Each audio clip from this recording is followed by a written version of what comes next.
Okay, hello everyone. We're going to get going here with the question and answer session. We're trying to get through most of these. It's about 2:10 and Zach about 2:30, so we got 20 minutes or so. And I think we'll just start off. I have a question here that reads, is diet pop any better than regular pop? No, it's not. Unfortunately, the non-sugar sweeteners that they put in a lot of these soda pops, they can be neurotoxic and they're excitatory, and they actually can. There's something called GABA, which is causes the excitatory response in our systems. The problem is too, not only do they kind of cause this excitation, but they don't allow for the satiating effects that actually glucose has.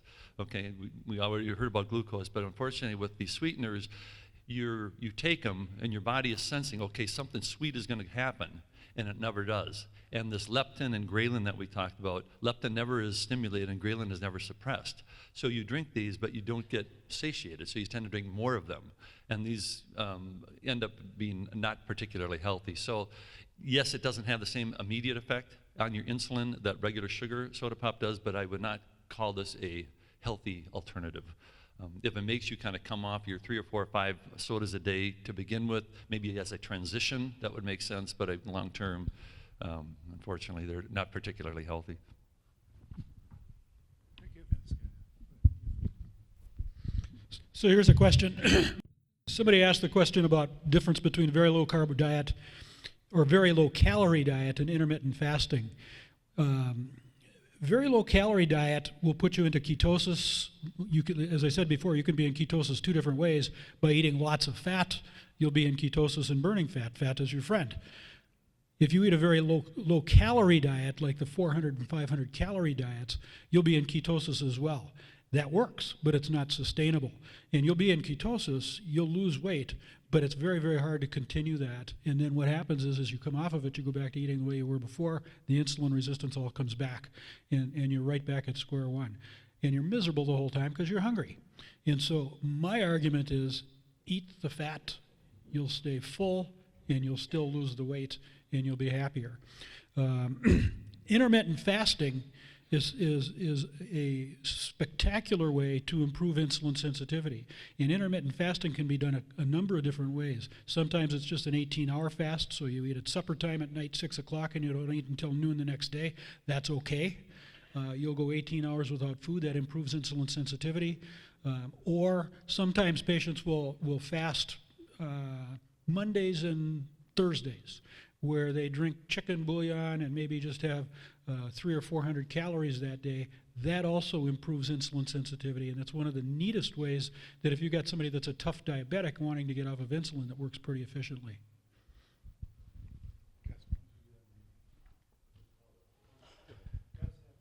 Here, sure. Oh, I got a doozy. All right, mine is on a heart question. And if the question was, if the American Heart Association risk calculator gave you a 10-year cardiovascular risk of greater than 7.5%, which is their threshold for recommending cholesterol medication for everyone 66 and older, debating whether you'd start statin therapy, or do you feel that doing a coronary calcium score would be beneficial? And if that were moderate or high, would you go on a statin? Great question. So really what we're talking about is primary prevention versus secondary prevention, if I'm interpreting this correctly. In primary prevention, you would have a reasonably low risk and no family history, all those kind of things. For that group, I don't think that I would ever put you on a statin. Might make some dietary changes, things of that sort, but I would probably never endorse statin medication. For those that had a calcium score, the coronary calcium score is a CT scan of your heart using software to look at the calcium deposits, and there's a fairly high correlation between the calcium deposits and true atherosclerotic disease. It's not an angiogram, it's not exactly the same, but there's pretty good evidence that they correlate well. If you had a moderate to high CT calcium score, I would consider that early coronary artery disease, even though you don't have symptoms. in that group, I would consider that secondary reduction, secondary prevention, and I think it would be reasonable to endorse a statin at that time. That said, I'm not a big statin fan, but secondary prevention, it does have some evidence of benefit, so I probably would endorse it at that point as a trial. If it didn't agree with you, I would stop it still. Mine is how to maintain good calcium and enough fiber on a low-carb diet. Dr. Bev, what's the name of that guy we've been listening to? That doctor? No, he does those short video clips. The family. Can you think of it? Anyway, we've been traveling and listened to a podcast. Calcium is one that people have been taking calcium for ages to keep their bones healthy and so forth. But there's nothing that really shows that taking a calcium supplement makes your bones stronger. And in fact, we're starting to think that it actually is damaging to you. So if you're taking calcium supplements, now, again, I don't want to offer, you talk to your doctor about this, but it might be best to just get your calcium in your diet. And if you just eat this standard low-carb diet that we've endorsed today, you'll get enough calcium. Now, one of the things that calcium, and this is the second part of it, when you eat calcium, it gets into your bloodstream. How do you know it's going to go where it's supposed to go? How do you know it's not going to go to your kidneys or your heart? And that's another one. Write this down. Vitamin K2 is a vitamin that I think we should all be either getting in our dietary ways or supplementing, because the K2, if you have enough of that, that's going to make the calcium go to the bones and stay out of the arteries. You get K2 in things like butter, eggs, Gouda cheese, what else? NATO. It doesn't taste so good, but something like that. But anyway, so K2, and you need about 180 micrograms of K2, and you need, and then make sure your vitamin D levels are where they're supposed to be.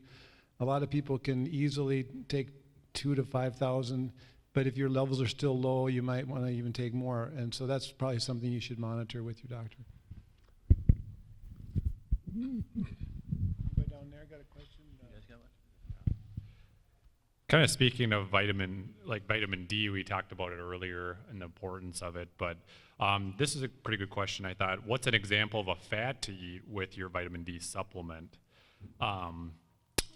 Vitamin D is a fat absorbable vitamin, so we know that it's best absorbed taking it with a fat. I would say, I don't know if we touched on this a little bit, but bulletproof coffee is a really good way to start your day out. If you like coffee, you can add MCT oil to it. You can find that online or some stores. But you could add that to your coffee. That'd be a really good fat that you could probably take with vitamin D. It would help the absorption of it. So there's other fats too. I don't know if you guys have any other ideas. Coconut powder. Coconuts. Coconut powder. Powder. Coconut powder is another one. And one thing to remember about vitamin D is a fat-soluble vitamin. And so if you've got more adipose tissue, more fat tissue, it's got a bigger volume of distribution. So you're storing your vitamin D, but it's not bioavailable. You can't use it. The second thing is that my patients who deal with weight issues don't expose their skin surface to the skin. If you're heavy, you don't put on a swimsuit. And so you don't get the sun exposure. So you guys are all uniformly vitamin D deficient. All right. A couple here. Can a high-fat diet help hormonal migraines in a woman? I mean, if we think about migraines as being inflammation of the microvasculature, the really small blood vessels in our heads that respond to stress or a number of things, makes sense that a diet that's less inflammatory, like we've learned today, so higher fat, lower carb, could in theory help. I'm not aware of any studies that have compared this, but I do have patients in clinic who've tried this and are not taking their Imitrex as often or reporting improvement. So if a female is taking birth control, does that change how we approach low carb high fat? I don't think so. I mean, the hormones that are essential there aren't hormones that we typically think about as being weight regulating like we learned today about insulin. I'd be open to other thoughts if anybody else has any there. Steve, do you think about weight management and low carb, different women taking birth control pills, or? Well,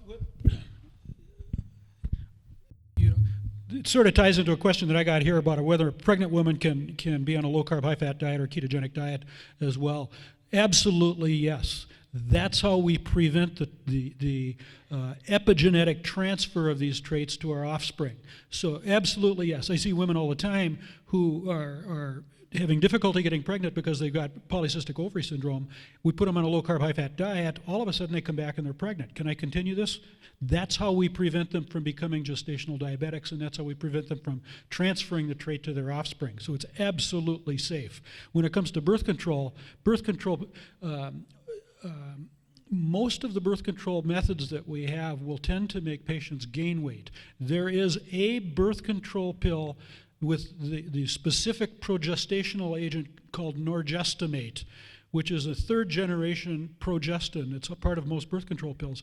That's the one that doesn't. Does that help answer the question? Yeah. Okay. By the way, his name is Dr. Ken Berry. That's the guy that he has 5-10-minute clips, and he's a family doc that you might think of Ken Berry, the actor, but this is Ken Berry, the doctor. You know, before Dave went on this diet, he couldn't have remembered that. So that's proof. That's proof right there. It's working. And next year it'll be right away. So my next one is, which local physicians are supportive and knowledgeable about a keto diet? I would be. I'm in Pine River. I have 2 nurse practitioners that are both knowledgeable and working with that. We're working on another physician too. Dr. Leposki here, he's over in Longville. Jeremiah, who's everywhere, and Deb Steen is neck deep in the keto diet down in Baxter, and then Lori Gutierrez is another one down, and she's at Baxter as well. And we're always recruiting. We're always trying to get more to come into the fold. We do monthly meetings, and we have had other people showing up. So hopefully the message will continue to grow. Okay, I have a question. Can you talk about the effects of a ketogenic diet and intermittent fasting on autoimmune conditions? You know, we didn't touch much on this today, but you know, it's becoming more and more kind of discussed about the role that the gut plays in autoimmune conditions. And you may have heard the term leaky gut or intestinal permeability. And we think that proteins that we ingest are supposed to be broken down, and we're supposed to absorb some of it eliminate. But what happens is when proteins aren't properly broken down, and that can be all the way from not having enough acid in your stomach, from being on proton pump inhibitors, not have enough enzymes to digest foods. There's a number of causes, but proteins in particular that are brought into your system can mount an immune response, and basically your body starts creating antibodies against these foreign proteins. Well, there's this problem where you start recognizing your own tissues as being foreign. And so that's where this autoimmune reaction occurs. And so they're looking at, gee, can we treat the gut and address a lot of these autoimmune problems that people are having? Can we treat hypothyroidism and thyroid disease by treating the gut first? And yeah, that actually works, not infrequently. So I think a lot of these autoimmune diseases, rheumatoid arthritis, and a number of them can be addressed, at least attempted to be addressed, by looking at the status of the gut. And we also need to be looking at the autoantibodies that can be generated and kind of get a better understanding of what that is. So that's where I would go with that. And anything that can create a hospitable environment for our gut bacteria would be conducive to treating or creating a healthy microbiome. So the ketogenic diet certainly could play a role in that. Again, getting rid of the inflammatory sugars that are causing the intestinal permeability would be a good way to start. So yeah, I think the ketogenic diet and intermittent fasting both can contribute well to that. Just real quick, and then I don't, how much time we got, Zach? Are we coming down? 5 minutes, okay. Can high carb, high fat, low carb diet help liver process alcohol? Why do you want to know that? And will it reduce fatty liver? Yes, it will help reduce fatty liver. There's no doubt about that. So if you reduce your fatty liver, perhaps you can do alcohol better. I don't know. But both of them are toxic to the liver in the wrong amount. So I would just, we talked about moderation on the alcohol thing, and just really working to reduce the fructose. That's the biggest killer of the liver, the high fructose corn syrup, and just table sugar that has fructose in it. Any of that kind of stuff is going to be hard on the liver. So just do your best to reduce it. Any other questions down there? Okay. And anyone can chime in. This one is, what protein bars are good, if any are? I don't actually advocate bars. They're in the processed food category as far as I'm concerned. Do you guys have any thoughts on that? Ryan's got one. There is a protein bar out. I think it's a low carb one, promoted that way, but it's called Quest Nutrition. You can find them, I think, not to promote gas station eating, but you can find them in some gas stations, but you can order them online. Some health food stores have them too, but I think they're pretty high in fiber as well. So I think they use more sugar alcohol than they do like sugar. So yeah. Kind of maybe end with this one. A great question here. How do we convince schools to increase fat in the school lunches? Sugar is such an easier option. I think this is a great question, right, for those coming after us, the next generation, and learning about epigenetics today and the behaviors these young humans in our lives will maintain their whole lives.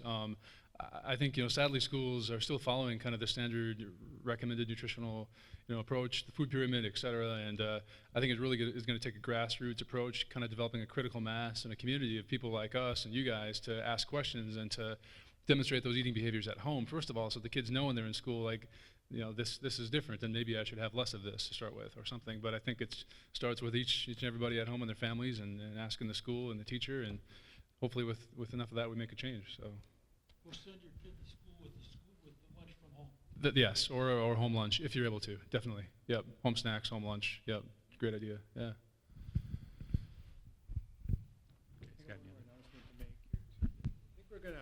We're gonna bring it to a close so you can get home and enjoy the day. But one thing that I wanted to bring up, that if you signed up on the Facebook thing and we got your emails, we are going to be having some small get-togethers in different locations, and we'll announce them. But maybe like once a month we'll have a group meet here and here and here, and we'll talk about nutritional topics. We might go through a book. That book that we gave away today might be a good place to start with, and have some discussions about nutrition and just kind of support each other as we are venturing into this area. So stay tuned on that. And again, thanks for coming.